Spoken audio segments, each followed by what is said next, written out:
Hello everyone, this is Aprajita from evidyarthi.in and let's continue the topics from our chapter number 8, confronting a marginalization from your book civics. तो चलिए हम topic पे आते हैं. काफी ज्यादा आप कह सकते हैं इमोशनल टॉपिक है या फिर काफी ज्यादा दुखदाई टॉपिक है, क्योंकि इसके अंदर आपको एक पूरी स्टोरी बताई गई है एक पर्टिकुलर ग्रुप के बारे में. एक पर्टिकुलर फैमिली ग्रुप है जिसका नाम है रतनाम. ठीक है, रतनाम एक लड़के का नाम है और उसकी फैमिली के ऊपर क्या आप बीतियां गई हैं और उसके ऊपर क्या हुआ है, उसके ऊपर एक पूरा टॉपिक है. साथ ही साथ इसको ये जो स्टोरी थी ना, इसको मद्देनजर रखते हुए गवर्नमेंट ने कौन कौन सी नई रूल्स बनाए, रेगुलेशन बनाए और उन चीजों को खत्म किया, ये इस टॉपिक में आपको मिल जाएगा. यहाँ पे आप देख सकते हैं स्टोरी टाइम लिखा हुआ है. ऑब्वियसली स्टोरी के बारे में है, पूरा का पूरा टॉपिक स्टोरी के ऊपर है. तो चलिए करते हैं. सेरेमनी ऑफ जकमलगुर.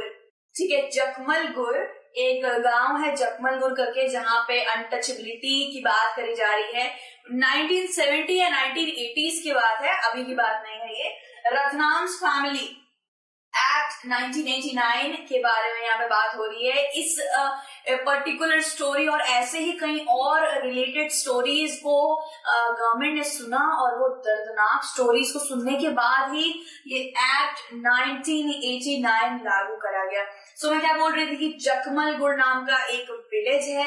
ठीक है, वहां पे क्या होता है, वहां पे एक 5 दिन का फेस्टिवल बनाया जाता है जहां पे 20 गांव से प्रीस्ट को बुलाया जाता है. यानी कि जो बड़े बड़े ब्राह्मण प्रीस्ट होते हैं उनको बुलाया जाता है. 20 गांव से आते हैं और क्या होता है, और उनको एज अ डाइटी मानते हैं, यानी कि एज अ भगवान वर्शिप करते हैं. और इसमें एक्चुअली होता क्या है कि इन लोग के पैर वैर अच्छे से धुलाते हैं. किसके? ब्राह्मण के पैर अच्छे से धुलाने के बाद उसको एक बाल्टी में डालकर उसी पानी से सारे के सारे अनटचेबल लोग, जो अछूत माना जाता है जिनको, उनको नहाना पड़ता है. इतना गंदा लग रहा है सुनने में कि किसी इंसान के पैरों तले निकला हुआ पानी, पैरों से मतलब साफ करा हुआ पानी से एक इंसान दूसरा इंसान नहा रहा है. ये बहुत बुरा लग रहा है सुन के, लेकिन सच में ऐसा होता था जकमलपुर गांव में. ठीक है, तो यहाँ पे क्या होता था, रतनाम करके एक लड़का था जो 20 साल का था और इंजीनियरिंग कर रहा था एक अच्छे कॉलेज में. ठीक है, सो क्या हुआ था, यहाँ पे रतनाम को बोला गया कि बेटा तुम भी नहा लो उस पानी से, तुम शुद्ध हो जाओगे, हमारे भगवान का पानी है. ठीक है, वो कह रहा है मैं क्यों ना हूं, किसी के पैरों से गंदा पानी निकला हुआ, मैं उससे क्यों ना हूं, मैं ये जो तुम्हारा ये जो रिचुअल है इसको प्रैक्टिस नहीं होने दूंगा और खुद भी नहीं करूंगा. सो ये सुनकर सारे के सारे ब्राह्मण्स को बहुत बुरा लगा और गुस्सा आ गया और उन्होंने बोला कि ये पढ़ाई लिखाई कर रहा है और इसका पढ़ाई लिखाई करके इसका बुद्धि भ्रष्ट हो जा रहा है. पढ़ाई लिखाई करके बुद्धि भ्रष्ट नहीं हो रहा, उसको तो भाई बुद्धि आई है, तभी तो वो ये देखकर उसको प्रैक्टिस नहीं कर रहा है. तो क्या हुआ, बाद में काफी ज्यादा वो लोग तहश में आ गए और बाकी जितने गांव वाले थे वो लोग उनके गुस्से से डरते थे, ब्राह्मण्स के गुस्से से डरते थे. एंड उन्होंने भी ये प्रैक्टिस हमेशा चलने दी और कभी भी रतनाम की फैमिली को सपोर्ट नहीं किया, कुछ नहीं किया.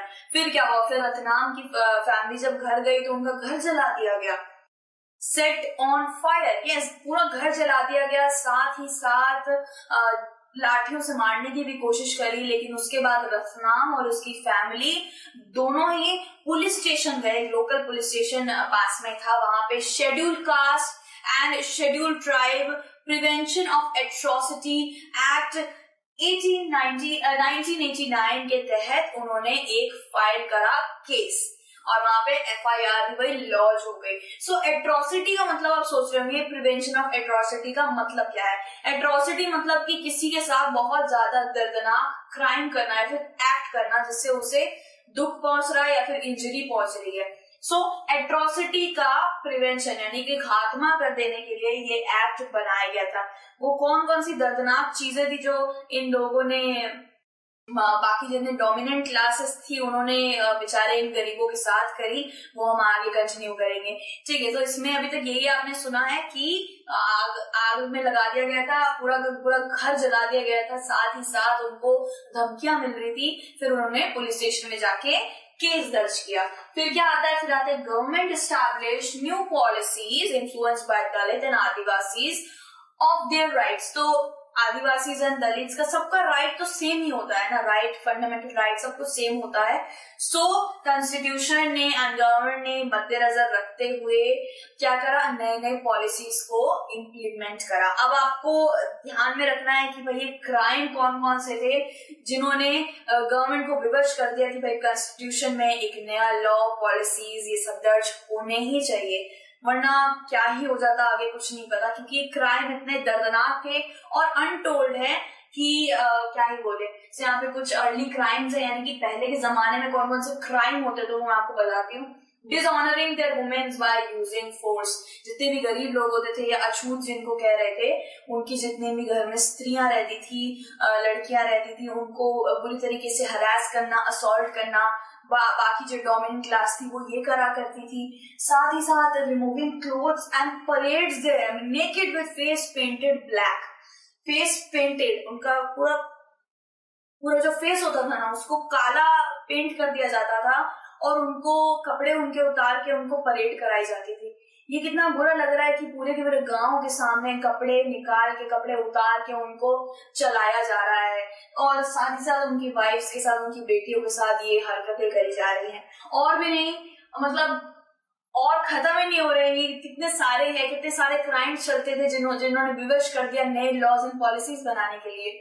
फिर देखिए आप wrongfully occupied their own land. अब यहाँ पे देख लीजिए एक लैंड है, आप देख सकते हैं यहाँ पे क्या होता था, शिफ्टिंग कल्टीवेशन ये लोग करते थे। शिफ्टिंग कल्टीवेशन, इनका लैंड ही सब कुछ था।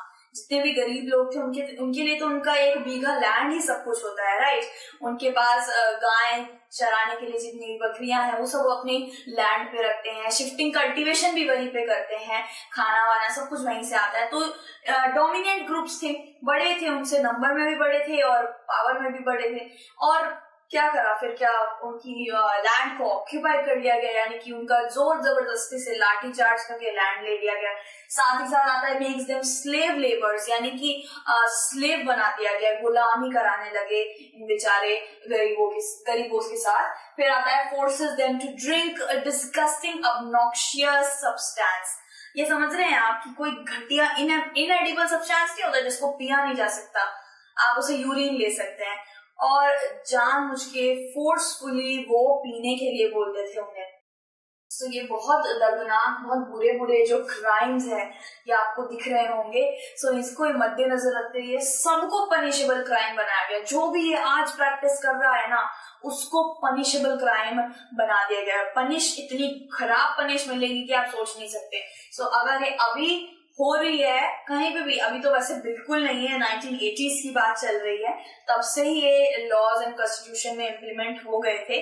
फिर आप सोच रहे होंगे कि रतनाम की फैमिली ने क्या करा। रतनाम की फैमिली ने पुलिस कंप्लेन करी, उसके बाद क्या हुआ, पुलिस कंप्लेन के बाद उसके साथ ये सारी बुरी बुरी चीजें होनी बंद हो गई, लेकिन उसको क्या कर दिया, ऑब्स्टिनेट कर दिया, यानी कि क्या बोल सकते हैं उसको वहां से अपने गांव से निकाल दिया गया, उसकी पूरी फैमिली को गांव से निकाल दिया गया। और ब्राह्मणों ने सारे लोगों को बोल दिया कि इनसे कोई बात नहीं करेगा या फिर इनसे कोई वास्ता नहीं रखेगा, इनके लिए कोई काम नहीं करेगा। सो ये चीज उसको काफी भारी पड़ी, लेकिन ये जितने भी लॉज थे, जितने भी इम्प्लीमेंटेशन हुई, इससे उसको काफी ज्यादा राहत मिली। तो ये थी हमारा पूरा स्टोरी टाइम वाला एक स्टोरी बेस था। इससे क्वेश्चंस कभी कभी आ जाते हैं। सो आई होप ये स्टोरी आपने पूरी अच्छी तरीके से सुनी होगी। बाकी जितने भी टॉपिक्स है वो हम दूसरी वीडियो में कंटिन्यू करेंगे। Till then take care.